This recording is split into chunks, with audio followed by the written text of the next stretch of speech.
Okay, great. So welcome everyone to the Saskatchewan Craft Council. My name is Steph and I'm one of the exhibition coordinators here. My colleagues Emily and Maya and Sid are all here, some working behind the scenes to make this all possible today. So thanks everyone for joining us, and thank you to those at home watching on our Facebook live stream. So before we get started, I want to take this time to acknowledge that the land on which I am on and which the Saskatchewan Craft Council is on is Treaty 6 territory. This is the traditional territory of numerous First Nations, including Plains and Woods Cree, Dene, Nakota, Saulteaux, and Anishinaabe, as well as the homeland of the Métis Nation. All Canadians have responsibilities to the relationships of this land, acknowledging traditional territory, and this relationship is only one of many steps to recognize the land's histories, challenge the legacies of colonialism, and to pay respects to the Indigenous peoples whose practices and spiritualities continue to develop, grow, and contribute to this land. I have a little bit of housekeeping before we get started. I would like to take a moment to thank our sponsors, Creative Saskatchewan and the City of Saskatoon. Your support is greatly appreciated. As well, after the talk concludes, there'll be a chance for some questions, both from the audience in person here, but also on Facebook.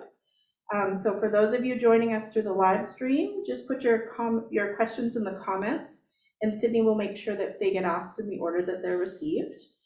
After the talk is wrapped up, some of our staff will be busy putting away chairs so that you can have more room to move around and chat and look at the art. So just be aware of us. We will try not to bump into you. So we're really happy to be here today and to be joined by Iris and Zach Hauser to discuss this exhibition, Duet, a partnership in life and art. This exhibition celebrates the way Iris and Zach have encouraged and collaborated with one another during the course of their respective careers. This exhibition really has been a highlight for so many of us here at the Craft Council, and as Zach and Iris know, we've had a lot to juggle in the schedule to make it work. Lots of challenges behind the scenes with floods and the pandemic, etc. And we're just so grateful that it's here and that we can present it to the public. It's a beautiful show. Congratulations. So I'll hand it over to Zach and Iris so they can introduce themselves and a little further and tell us some more about the show. Well, thank you. Thank you so much. You're that was welcome. lovely.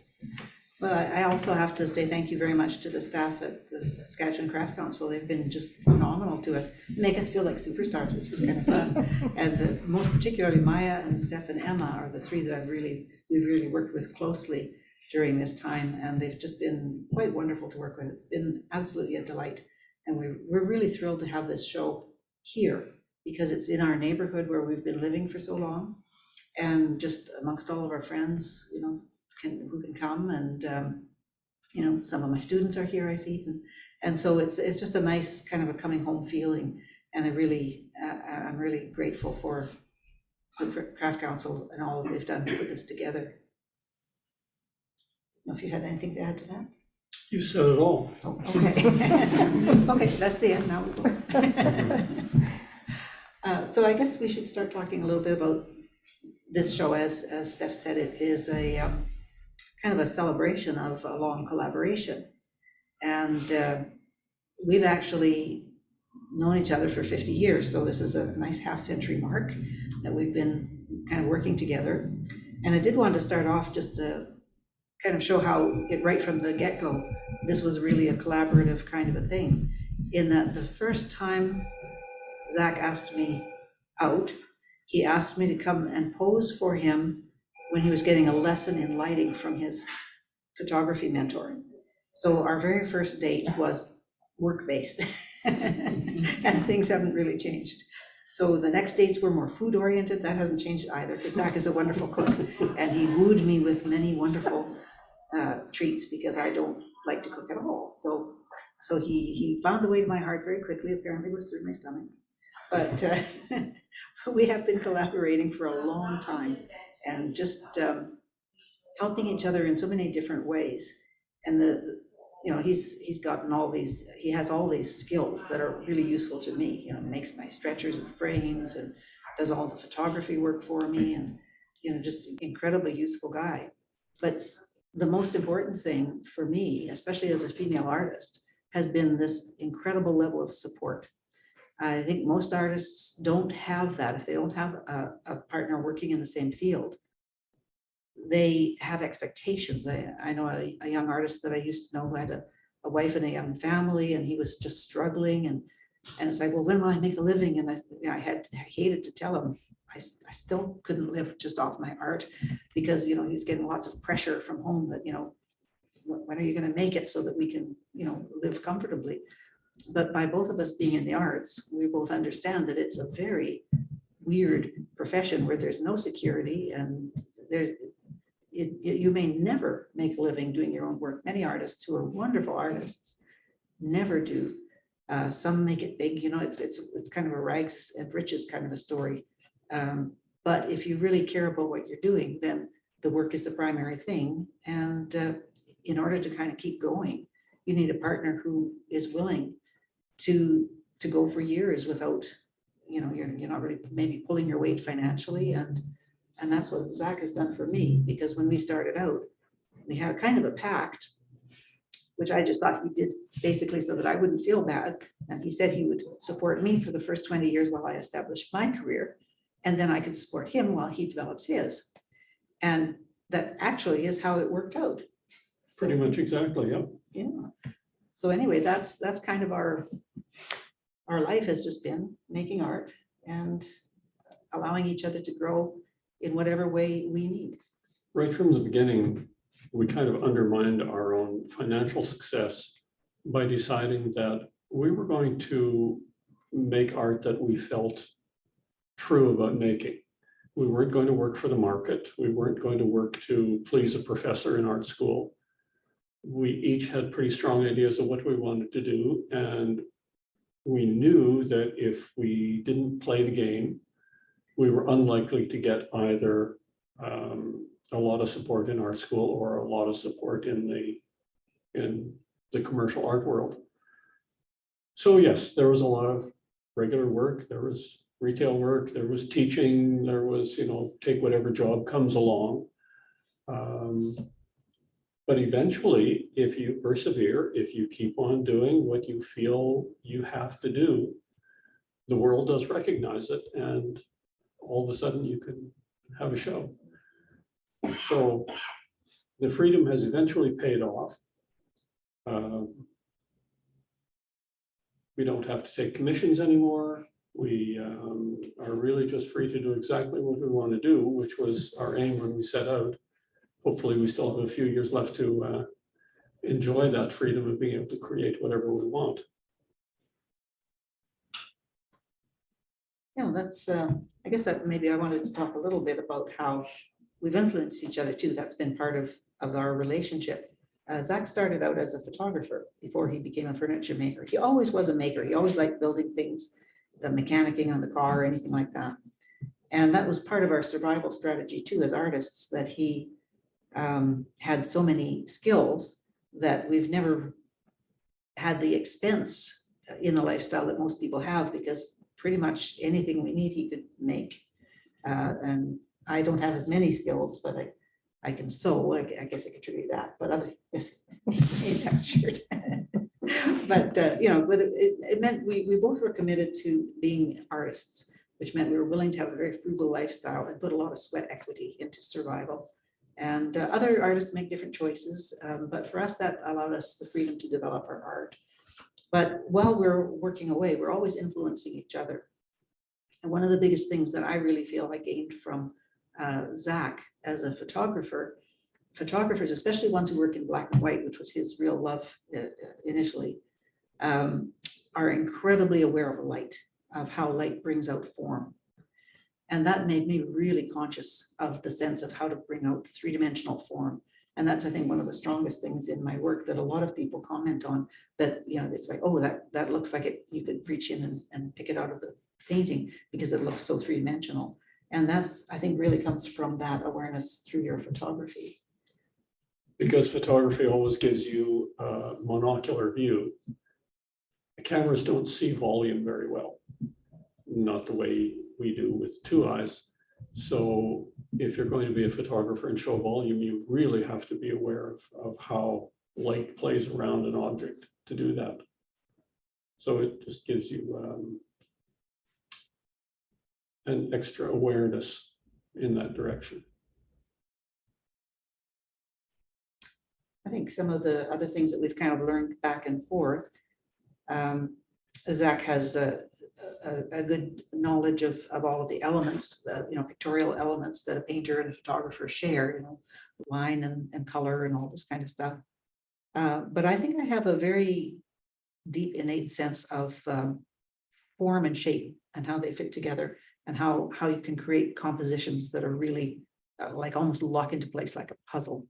And I think that's something that maybe you've picked up some of that sense to me of that, allowing yourself to be really intuitive rather than hewing to rules about composition, because I think that way you create more creative compositions. That if you follow all the rules, you'll make perfect pictures, perfect little compositions, but they're usually kind of lifeless. But if you can break the rules, but just have this innate sense of balance and trust in that, I think then you can create compositions that are really dynamic. And I'd say I've really been concentrating on that maybe a little bit lately. During COVID, I couldn't get models in because of the lockdown. So I started doing a lot of things, just playing around with maybe some old paintings and kind of breaking them up and remaking them, and looking at and really looking really concentrated in a concentrated way on shape and form. And I kind of think the painting I did just before the show, that is the last piece that got into the show, is a portrait of Zach called Suited. And it's that, I think, a really good example of an kind of thing that breaks a lot of the rules of composition, but it just really makes it dynamic and interesting. It's just a simple picture of somebody sitting on a chair, but it has a lot of kind of strange energy because of composition. And I think that's something that we've really kind of gone back and forth. And I think because he works 3-dimensionally in furniture now, I'm always looking at those 3D shapes. And when we're discussing things, I'm always thinking in that more 3-dimensional way. So that's been a big influence as well. You must have something to say. I think you're doing such a good job of it.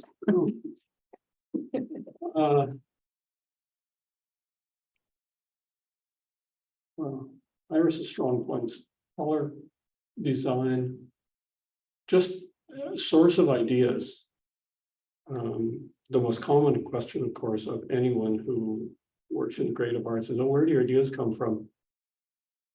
And it's always, well, you have an idea and you pursue it, you realize it, and that sparks 2 more ideas, and each one of those sparks 2 more. It's true to some extent, but Iris throws off ideas like a volcano throws off sparks.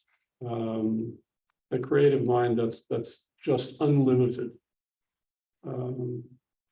Combine that with an eye for line and for balance.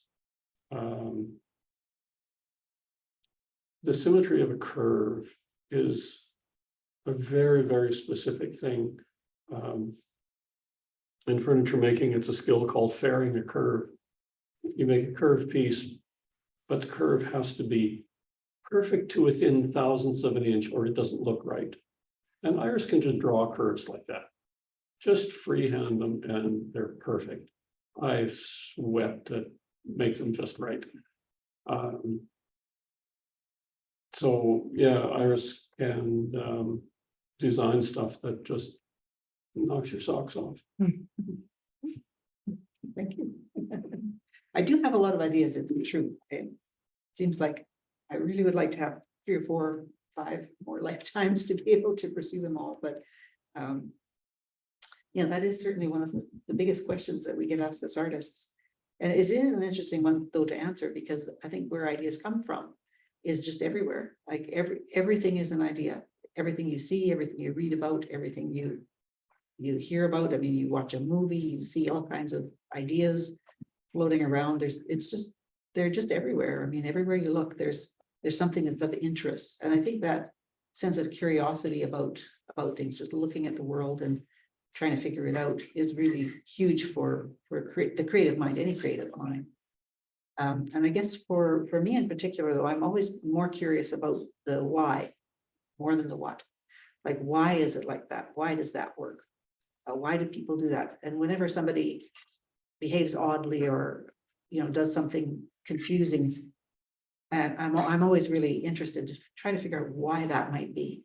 I think a lot of people don't seem to do that. They just say, oh, that person is such a, horrible person. They did X. And I go, why would someone do that? And then there's usually a lot of possible answers to it that I think make it more acceptable in a way. Even the most horrific behavior, there's always a reason. Everybody does something, anything they do, people do it for a reason, even if the reason's crazy. And that kind of looking at why things are the way they are is really interesting to me. I think that's where art and science kind of meet, that we're both looking at why things are like as they are. And I think that informs my work a great deal. And Zach has always been more about the object and the thing, but I think we've kind of influenced each other that way too, because I think now you think a little bit more about like from garden to table, for example, is very much a conceptual idea that you've had lately about I'd like you to talk about it. Art is all about form and content. Iris is mostly content, I'm mostly form. But if you're in the world, you can't help but think about what's going on in the world. The newest set of pieces I've been working on are pieces of furniture made from wood that I harvested in the backyard from trees that I've cut down over the years. I've made 3, I've got another one coming along. They're odd because trees that grow in Saskatchewan don't tend to grow terribly large. So I'm working with relatively small branches and curved pieces of wood and sort of odd things that anybody else would just put in the fireplace. But I've been able to design tables to use these pieces of wood and make furniture that's both practical and I think quite beautiful. I try to highlight the tree-ishness of the pieces, like try and maintain some of the natural form as I put these things together. Ecologically, they're nice because there's 30 pounds of wood that would have gone into a fireplace and been turned into carbon dioxide in the atmosphere, but now, hopefully 100 years from now, that'll still be locked up in that piece of furniture. In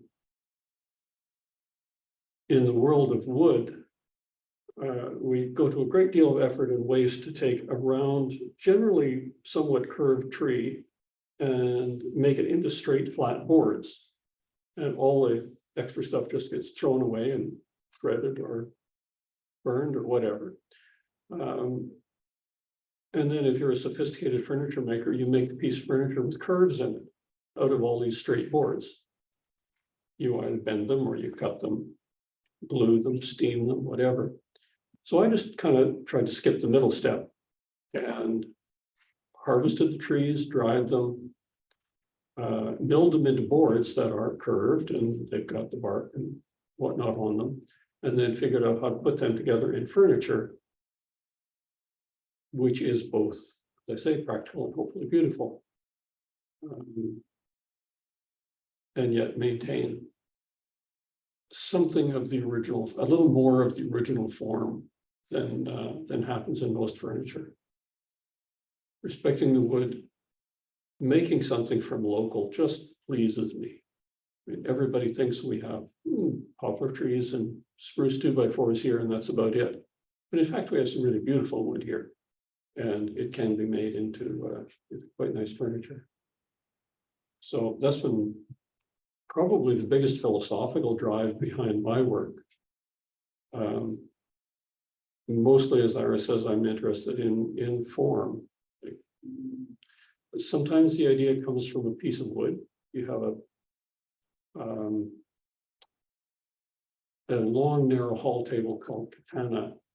The top is this really baroque piece of rosewood, flat on one edge, but a raw edge across the front, in places 4 inches wide, in places 8 inches wide. But absolutely gorgeous piece of wood. So, okay, how do you make that into something that's useful and practical? The idea was to design a base that worked for a table that was 5 feet long and 6 inches wide. And work away at it. In this case, I came up with something. But the form is just always interesting. There's always some new thing to chase. And always a new idea. I think that's one thing for both of us that that we really trust in the process of looking at whatever we're doing and just kind of taking it wherever it wants to go and trust in that, you know, that it's going to somehow fit in with our other work. I think a lot of people are very concerned about creating a very uniform body of work and having a signature style. And I think when you look around at this show, there's a lot of quite different things in it. And I really believe in that I think as a creative person, it's really important to follow along and make the things, you know, as they come to you, just follow down that rabbit hole and see where it takes you. Because I think if you limit yourself too much and you're trying to kind of make an impact, you might have more success sort of commercially or you know, professionally. But I think it's really quite limiting. And I think that's one of the things that is an unfortunate thing happening right now in a lot of art schools are really trying to kind of form people into creating this body of work and sort of finding their thing. And it almost becomes like sort of a gimmick, like this is the guy that does, you know, purple dots and that's, you know, his thing and everybody, you know, he's always got purple dots, you know, or whatever. But it's branding and marketing that has really entered, I think, into the art world in a way that I think is kind of limiting. And if you look at artists of the past, they weren't known for a thing. They generally did everything. You know, they do little landscapes and still lives and great big narrative things and intimate nudes, and they would just kind of explore whatever sort of was interesting to them as they went along. But now I think people are often very, very limited because you're kind of taught that that's the right way to go, to kind of get your brand, your image, find your little thing that you do that nobody else does, and then you just do that. And it's a good way to make a career, but I think it's a bad way to make an artist. I think you really have to be kind of open in your creative process and willing to fail, willing to do things that other people kind of look at and say, well, that's peculiar. And just kind of, but if you feel it, just kind of go for it and then maybe analyze it after. And there's always some reason that you can come up with why it fits into your work. And in the end, you do end up with a unified body of work because you're an individual person and your philosophy kind of threads through it. And to kind of just get back to what that garden to table thing, that's that whole philosophy of using every scrap, of not wasting things, of being very aware of ecological concerns. That's something that you've always done. Zach's always been interested in alternative energy and has even invented some in different things along that line. And just not wasteful. Like we both really abhor waste. Like we really think everything should be used, not just recycled, but used.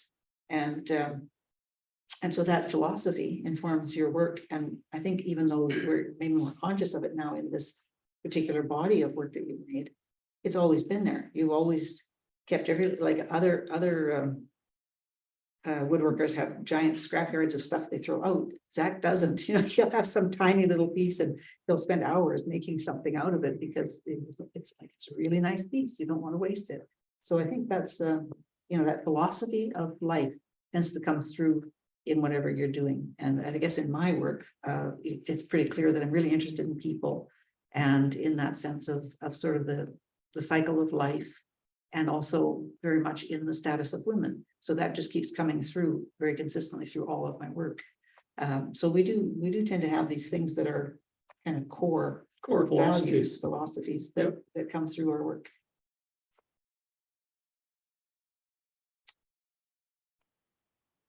Now what? It's odd, not usually we're talking about our own just one at a time, and we talk about individual pieces, but it's interesting to be getting a talk like this where it's all just kind of about us, which is odd. Usually it's just about the work. The first piece of creative furniture I made, I had been, like I built cupboards in the kitchen and the bathroom, and I built additions on the house. But I had never built a piece of fine furniture. And we were at some kind of a juncture, maybe when I quit teaching at the university. Wasn't quite sure what to go next, and it's, oh, I know, it was when I was moving away from photography. I really don't like computers very much. So as photography became digital, I became less interested in it. And I gradually let my photography business just die. And I wanted to move into doing something else. So the idea of furniture making came up. And I really wasn't sure that I could do something really high end. So Iris came up with a design that involved both photography and woodworking. And we worked away together on this thing. Like I'd work and Iris would critique for quite a while. And it turned out to be this tall, rather imposing sort of sculptural cabinet that held glassware. There was a body in the cabinet down below with glass shelves that held glassware very nicely, but then a whole superstructure that was all just about light photographs and completely abstract sort of a thing. And the gallery that Iris had at the time, the ladies who ran it were visiting, picking work out for a show, and they looked at this and a few of the subsequent pieces, and they said, "Well, do you want to show with Iris down in Regina?" So, well, sure, why not? Well, the first cabinet I made sold into one of the biggest art collections in Regina for several $1,000s. So, all right, I can do this. And it just, I would not have been able to start it without Iris's help and support and belief. And it just kind of snowballed. Every year there were more ideas and more pieces. And now I sell most of what I make. There have been a few very kind collectors who like my work. It was a little bit difficult gathering work for this show. I had to borrow back 5 or 6 of the pieces from collectors just to have enough to have a reasonable show. This is, in fact, the first real exhibition I've had in Saskatoon. But it just, I don't know, with some support at the beginning, it just kind of rolls along. Ideas keep coming, and new things keep on coming along. One of the things that has several examples here is coopering. Coopering is an old method of woodworking, usually used in the making of barrels. If you take a bunch of sticks and you bevel the edges and you put them together, they form a curve like that. And typically barrels have a stave that's a little wider in the middle than the top and the bottom. You put a taper on that, you put them together, and you bend in the top and the bottom, you got a barrel. Works really, really well, been done for centuries. So I made a few round pieces. This one, the mirror on the wall over there is another example of it. And then I had this really odd piece of very Baroque edged wood, a piece of burl from Vancouver Island. And I wanted to put a base under it, and it just didn't look good. Like, this thing was a highly figured piece of wood, really knobby and lumpy and incised on the edge. And it just didn't fit a square, stick base somehow. I think this is probably one where we worked out together. How could you make a base that somehow matches that oddly shaped thing? And I had done some round pieces in coopering. I thought, well, you don't have to make all those angles the same. So I worked out how to cut different angles on each of the staves to make something that goes from convex to concave to flat to back to concave, but to convex. And it traced 180 degrees through many different odds and ends. There are several pieces in the show here that are done with that, and a few more pieces coming along at home. It's just an exploration of an old technique that can lead to really, really interesting forms. I think that's true of both of our work, that we do look to the past a lot for the technical skills, but then refresh them into Yeah. something contemporary. And I guess that would be maybe a hallmark of both of our works. Yeah. I hadn't really thought of that until you said that. It's true. So Where else can we go with this? Model making? I don't draw very well. So there are a bunch of models over in the side of the gallery there. Usually a piece of furniture starts out with a thumbnail sketch and then maybe a slightly bigger drawing. But when it comes to working out exact proportions, I really feel that I need to see it in 3 dimensions. So I build a model. I was originally taught to make models out of whatever nondescript stuff I had in the shop, so they would be made of cardboard or masonite or just some nasty material.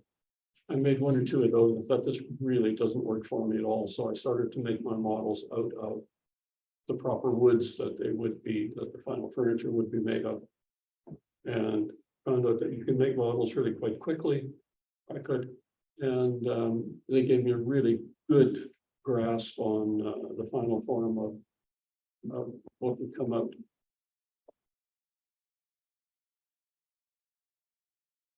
well, this will just kind of come to a natural. We seem to be winding down. So does anyone have any questions? I have just, I'm curious, looking at that beautiful cabinet behind both of you. Clearly a collaborative piece. Can you kind of talk about that process? Did one of you kind of start off with, this is the sketch of what I think might be an interesting form, or this is something, an interesting surface? How did you kind of bring both ideas into such a beautiful Come piece? together. Well, that one actually, I think was maybe more me, because I think I had come up with that shape. Yeah, you came up with a thumbnail. I'm always coming up with ideas, so I'll draw some little things and say, well, any of these look interesting to you, Zach? And so they, well, Like maybe I that's say, one. volcano like sparks. So he liked that shape. Yep. And did we do this first or the other piece first? It was, I think The we little did, one, I think yeah. we did that first. If you look at that piece on the wall and turn it upside down, you get this piece. Yeah. Um, so yeah, oh God, the way things interlap, Yeah. interlock. This table. When I originally cut all the pieces for it, I cut them quite long, so I wasn't sure exactly what would come out of it. So by the time the table was finished, I had a whole bunch of 6-inch long pieces of oak, all with the same bevel on them. And I didn't want to throw them away. And Iris came up with that's why, that Art Deco shape. Oh, because it we fits didn't want these to waste pieces. anything. I didn't want to waste the sticks, so it was leftover sticks from this table that made those half-circle mirror frames. Mhm.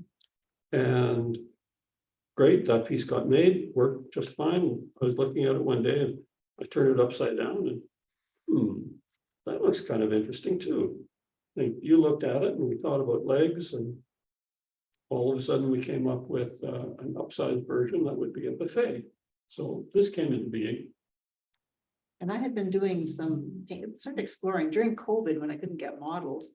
I started doing a whole series of paintings that basically used other things, mostly roses or cockatoos. They just look pretty. Yeah, I like the color. And just basically made them into shape. So they were very realistic things, but they just made shapes kind of floating in space. So I had done a painting that was this big square of pink roses, and we thought, well, that would look really good with this. And so it was actually meant to go with those roses, and I was going to then paint the pink roses on here. But then when you put the wood together, the colors didn't go well. So it ended up being a different colored rose, and then somehow when I did these ones, instead of just being densely all solid one color, it just called to me that it needed other colors and leaves and things, so it kind of just grew differently, so it didn't go with that piece anymore.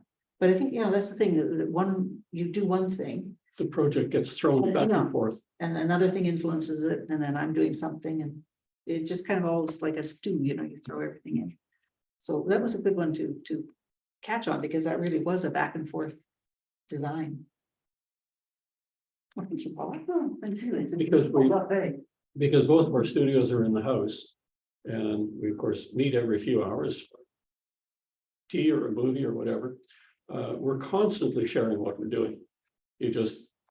You're always looking at and sharing what's going on. So we can't help but influence each other a whole bunch, I guess. It's true. I've got a couple of questions online Great. from the live stream. So somebody asks, the origin of an idea is interesting to me, and the individual process that each artist uses to evolve a series of works into a new direction. What do either of you do if you are stuck for an idea? Oh, nothing for me, because I've never. My problem is kind of limiting it down to a few. I can't say I always have good ideas, sometimes they don't work out. So no, I don't really have, I think a lot of it, I guess what I would say is working, because I work all the time. I'm quite a prolific painter. Unlike Zach, I had lots and lots of paintings to put into the show. I could have another show tomorrow with all of the stuff I have, because I'm always thinking about it. But I think when you do work, every work that you do sparks some other questions.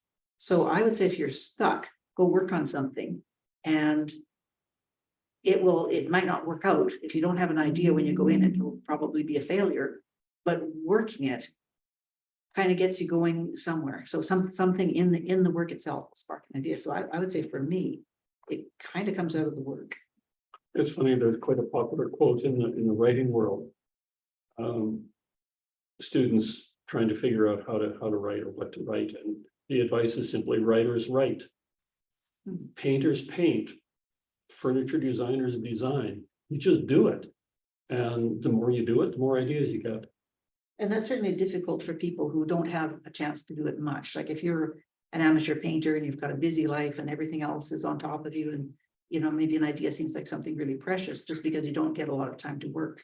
But if you just get in the studio and work, ideas will come. The difficulty is more finding enough time to make all the ideas come to fruition. And especially furniture takes a long time to build one of a kind pieces, and I have never built two the same. So it's slow, so ideas sometimes fall by the wayside, but that's part of the sorting procedure, because sometimes you get an idea and, oh, this sounds keen. This is, something new. But you work through, you take it through the first couple of stages, maybe get to the model, and it's just not quite there. And you realize that you have to move on to something else. If you're just doing something really quick and you get it finished, then you realize it's not good. You've got an investment in something that's slows you down. Well, that's true. And I have done that on occasion. Oh, yeah. Because of starting in on something when it's kind of a half-baked idea. Hadn't really committed fully to it. It takes time, it takes energy, and you need the space to think about stuff. You don't just come up with a quick finished idea. Well, sometimes you do. You don't usually come up with a quick finished idea and immediately be able to go and do it. You need peaceful, quiet time to let your brain work on this stuff. It's like your subconscious solving problems while you sleep. There's a little bit of that going on with creating things. And I think that is a real luxury in today's world. And so many students that I've had, they really want to paint and they're talented. They really could do wonderful things, but their lives are just full. They have family, work, they're just, they don't have time. And it does take that gestation period, I think, to really develop ideas. I even think about someone as famous as Emily Carr, for example. She went through a period of 10 years where she didn't paint at all because her life was just too busy and she was trying to make a living and prove to her family that she wasn't a flake and all this kind of stuff. And so she did no painting at all, but she thought about it a lot. And that's basically where all her great paintings came from after that 10-year break in a way. So I guess my idea of always just working through it isn't the only one. Sometimes it's just that you need the quiet to think about it. And that is a very scarce commodity in the busy worlds that we have today. COVID was actually very good in that way for a lot of people. I think some creative people found it hard to work without the input of other people. But an awful lot of creative people found it an intensely productive period, as I did, because everything fell away. You had no distractions and you just focus. And being able to really think through ideas and kind of work them through with uninterrupted time and not 10,000 things pulling you in different directions. Modern life is extremely distracting. There are just so many things pulling us every which way. We have so many possibilities. It makes it really difficult to focus. The same person has a follow-up question. They said, so can the medium itself direct you to? And they also asked, do you either of you journal to help that thinking process? Well, the medium certainly is a creative thing for you a great deal. I have pieces of finished furniture, like I said earlier, that just basically came from looking at a particular piece of wood and a piece grew out of that. So yes, but no, I don't journal at all. And I certainly, I guess they're not from the paint so much, but maybe from the elements of design. Like I really do find a lot of my creative energy goes into maybe the study of color or the study of abstract forms. And so I'll kind of go through a period when I am really inspired by some sort of technical element of painting. So that is often a starting point for me. And then it just gradually gets more and more complicated. And then sort of kind of goes back to the narrative stuff that I do a lot of. And I don't think I really journal. I do write little notes to myself, but not really. No, I don't really use writing particularly. I write poetry, but it's mostly to resolve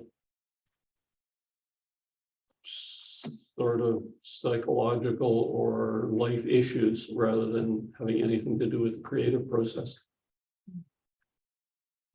I think there's some value. I do find when I have to write, like quite often as a professional, you have to write a lot, artist statements or talk about the work, write something for a curator.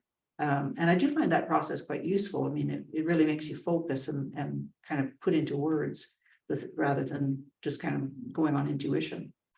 But no, mostly I just think about things a lot, but I don't write them down. Another question from the live stream. Of all the pieces in the exhibit, are there any particular ones that you consider to be very pivotal or that you'd consider a seminal piece of work? Well, for me, there are several in this show. How about you?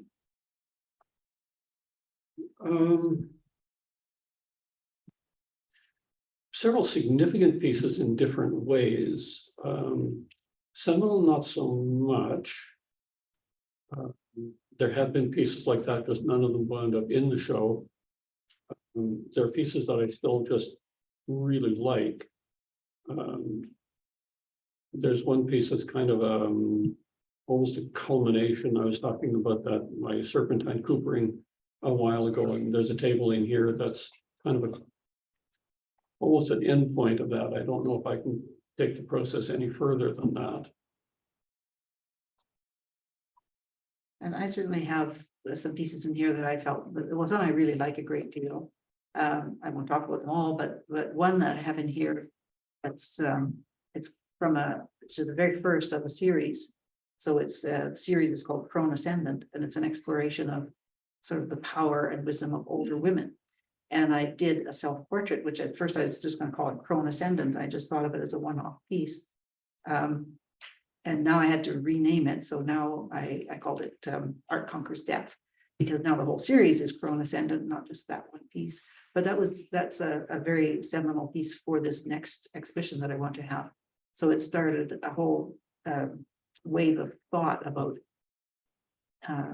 painting these unusual paintings of women and older women who have really kind of been left out of the visual world. I mean, you don't see a lot of old ladies in art galleries anywhere. So I try to change that now with my Crone series. I've got another question from online. Looks like two questions for you, Iris. Does Iris reuse canvases? And the other question is, when you talk about your ideas, so you envision a finished work, or what kind of idea do you start with? I always have a very clear idea. I might have something that I might start with something, a kernel, but before I start the painting, I actually have a very clear idea. I generally have the whole thing painted in my mind before I ever lay anything onto the canvas. It doesn't mean I don't sometimes change things around and change, and some things just kind of don't work out, or I'm not sure of the odd part, but generally speaking, I have a very clear idea. And often they come to me like very quickly. Like something just sparks me and I just have the whole thing is there. I think about it for a day and like, yeah, that's it. It's all together. And then I can start working on it. So I certainly do have that. I don't generally reuse canvases, partly because they're so big. Most of the work that I do, it's quite hard to restretch an already painted canvas. I think you can do it maybe with smaller ones, but you kind of need the hands of a gorilla or something to really. It's once a canvas, I do the canvas stretching in the family. Once a canvas has Jetson paint on it, it's impossible to restretch. So yes, you can paint on the backside, but it's always going to be floppy. I guess the other thing would be, do you ever paint out a canvas and overpaint it? No, because you can do that in acrylic. You can't really do that in oil, and I work in oil. It just creates too much of a chance of cracking and self-destruction. So it's not a good practice to overpaint in oil. You can do it, and it depends. If you had an oil painting that was very thin, a lot of people paint very thinly. Then you can overpaint that without any trouble. But mine are pretty solid. I always do an underpainting in alkyd paint first, and then I do the overpainting. And I tend to be I'm not like a heavy impasto painter. My paintings are generally pretty smooth, but they are fairly solidly painted. They're not kind of washes. So it's a little too neat to give a ground to overpaint. So I don't. It's not good technique. Yeah, it's not good for the longevity of the work. Okay, does anybody in the room have any questions? Yeah, I have one. The way you use people bodies of people and animals together in very complex backgrounds. If someone was interested in commissioning, is it something that you're interested in? Or able or have time and to dedicate to? It depends on the commission. When I was younger, I did do commissions. You'll do whatever. Now I will do them, but I'm picky, so it has to really be in something that's in my style. That's I don't really want to do just a reproduction of somebody's family photo, but to really have the opportunity to try and get into the personality and express it. If they're familiar with my work and respect my process, then I do portraits for people. I have done some, not a lot. I've done a lot of kind of official ones, which I find quite interesting to do. And again, it's really interesting to paint things like, I did a lot of chief justices for the appellate court. And that was really interesting because you paint the person and you try to get their personality and what they're like into it. But you also have to paint the office, not the individual, because they are not just themselves, they're also representing their position. And the same with chancellors and whatnot that I've done for the University of Regina. So that's a really interesting thing to do, and I really enjoy doing that. So those I always take if I can. And I've done individual ones for people as well. One of the things I've actually done several of is posthumous portraits, because I really feel for people who have lost someone And it has often been very healing for people to have a portrait done. It's quite different from a photograph somehow. The process is different. And somehow you can maybe try to capture, basically, again, it's a challenge because you're not really painting an image because you don't usually have anything good. It's amazing what poor photography most people have of their loved ones. And then all of a sudden you're trying to paint something from some horrific, awful Christmas photo with a flash and you know, the head is half an inch high and that's what you get to work with. But because you get to talk to the people left behind, you get to hear their stories about that person. And so you paint not really the person, but the person as perceived by someone else. And it can be really, it's oddly satisfying in a way to try to bring their vision of their loved one into being from often from resources that really don't show the person, you know, very much. Because the posed kind of family pictures usually look very unnatural, you know, the giant grin, that's not really what you generally want in a painted portrait. But that's what most people have in terms of photography. So that can be quite interesting to do. When you have a model, have you already conceptualized what you want to do with that model in terms of background and influence of the actual personality of the person? Well, that's an interesting question. When I sometimes I have an idea of something I want to paint, and I'm looking for a model that fits that image. So often I have the painting before I have the model. And then sometimes it takes me months or even years. I kind of like, I've always got my eye out for somebody that's like that person that is that painting. So sometimes I look for people to fulfill something. Other times I just find someone interesting looking. And so I get them to come over and pose, and I just kind of take a whole bunch of photographs of them in different positions and kind of get something of their natural way of sitting or moving. And then something will develop out of that. So sometimes it's, you know, I pick the person for the painting, and sometimes the painting develops out of the person. And sometimes a whole painting just comes from seeing a person. One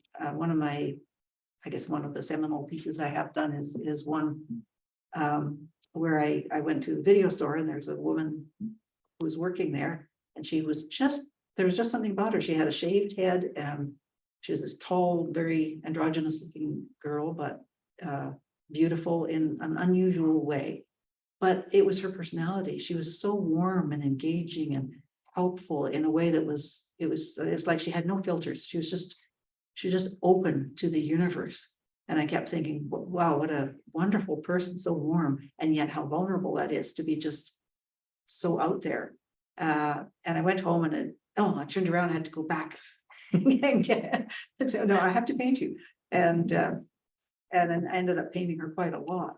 And the painting that I came up from was one that was, I kind of consider it like the spirit of youth, basically, that she was just all dressed in stuff that was made from garbage.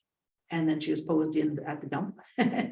But she was like a traveler with a staff and a jug of water going off, sort of adventuring. And she just had that glowing look about the world is wonderful and interesting, and I'm going to go and discover it, which to me is youth, because whatever they're born into, however awful it might be, that's the world they know. And they just start from there. And instead of as age, we tend to have a tendency to look back and say, well, it was much better in our day, you know, this, that, and the other. But they just start there. That's reality, and they move forward. And I just love that spirit in her. So she actually was the originator of the idea for the painting. And I've had that with a few other models too, where I have one woman I always call my Eve. Anytime I want an Eve-like kind of character in it, it's got to be Kelly. So she's my Eve. Because she seems to embody to me the whole concept of fecund adult femaleness. So you just have these people that somehow are iconic, and they often will create the idea. I hope that answered your Oh, question. yes. I think I wandered around a bit. No, that was a very precise way of answering my question. Thank you. The ideas are odd in that some of them just pop up fully formed. I've heard them referred to as right brain flashes, where just out of the blue, all of a sudden the picture shows up in your head. And okay, gotta make that. Yeah. Yeah, those are usually the best ones too. Yep. They're just kind of the subconscious, just kind of forms everything. And it is, in fact, it must be something your subconscious has been working on, because we see so much every day. And all of that stuff comes in, and mostly you're not even particularly aware of it, but somewhere deep in your brain, it's the stuff is all being put together. And every once in a while, something just pops up that says, look at me. And everything you experience kind of goes into ideas. Like if you have an illness in the family, it comes up in the painting or anything. So, that creative process that you talk about, Zach, it's kind of a seamlessness between the subconscious and your production of your work. Almost like a pulling of your subconscious into being. Yeah. I find your talk very interesting because I have never had the opportunity to hear you speak about your work. And where visual artists often have to provide an artist statement, I have yearned to hear what it is that you see with your work. And that would be an interesting exercise, I think.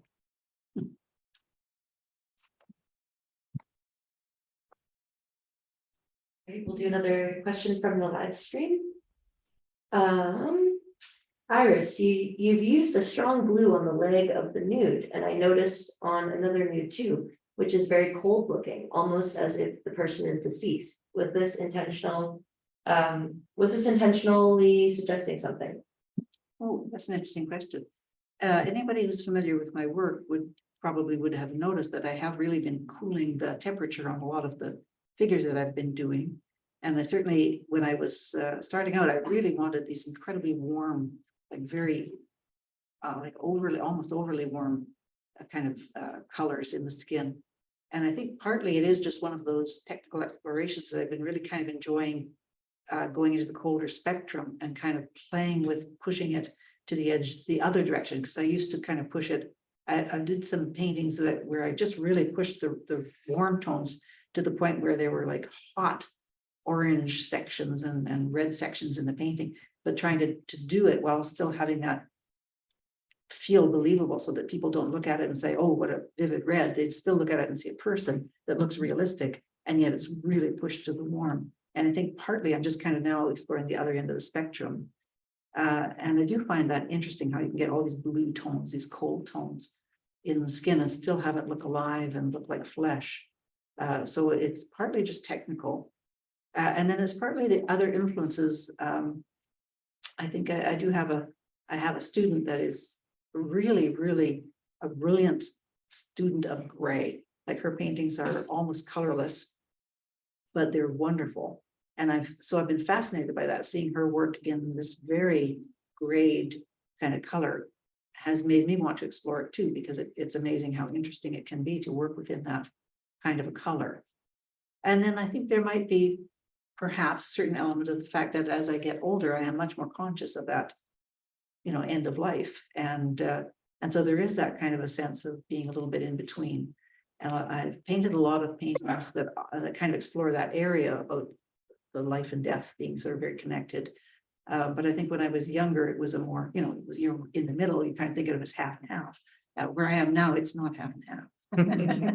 It's like, definitely not that much left. So yeah, there's probably a little of that, because everything that you go through, I think if you're genuine in your work, every kind of experience, even, like the news or anything, it comes into the weather. I mean, all the climate change that comes into your art, everything. And certainly the fact that I'm getting older is one of the things that really is showing up in my work a lot. So I hadn't really thought about it in that way, but that is not an unreasonable guess. Another question from the live stream. Currently, what techniques or themes or topics are you both most interested in exploring?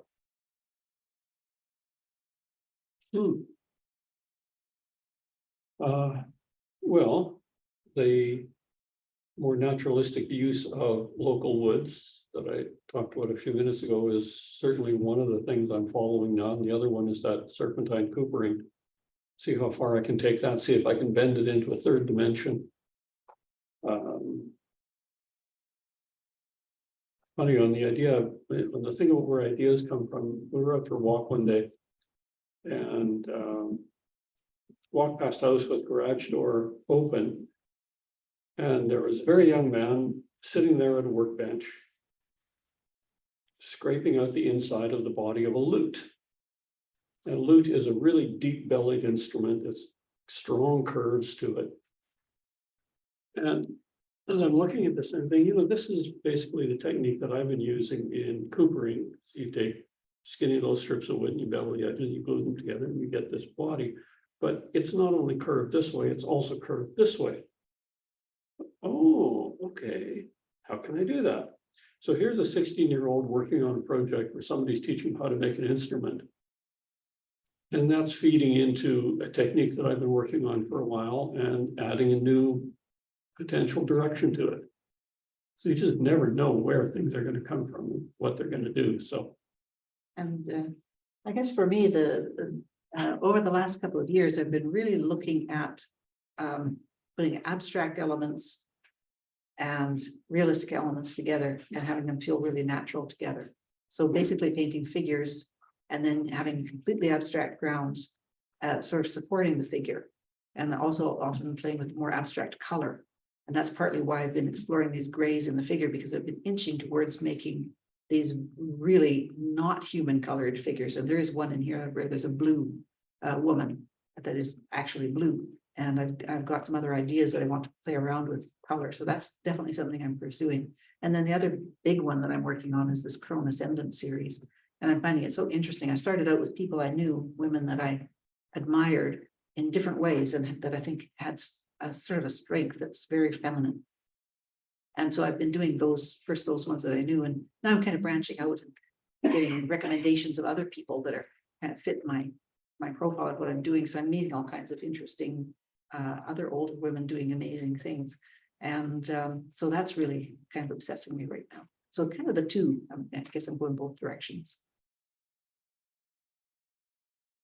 Okay, I just have a couple more questions coming in from the live stream. Does Zach have any interest in doing more photography and woodworking collaborations? I did a series at the beginning of my woodworking. I called them luminaries. They were all pieces of furniture that had light chambers and backlit translucencies. There are two in the show, the iceberg cabinet and water tower. So you could regard them as really fancy three-dimensional picture frames or as cabinets with photographs in them. But I kind of feel that I've gone past, I haven't been tempted to go back to it for quite a while now. And at the time I was making them, I still had a full darkroom so I could do all the fancy printing myself, but I don't even know if the stuff that I need would be available commercially, so it might not be possible to go back to that. One thing that I have done a few more pieces of is using plexiglass in connection with wood and something called light piping. When you shine light into one plane of plexiglass, it comes out at 90 degrees to it. So if you shine light down onto a flat sheet of plexi, the edges glow. And I've used that in water tower.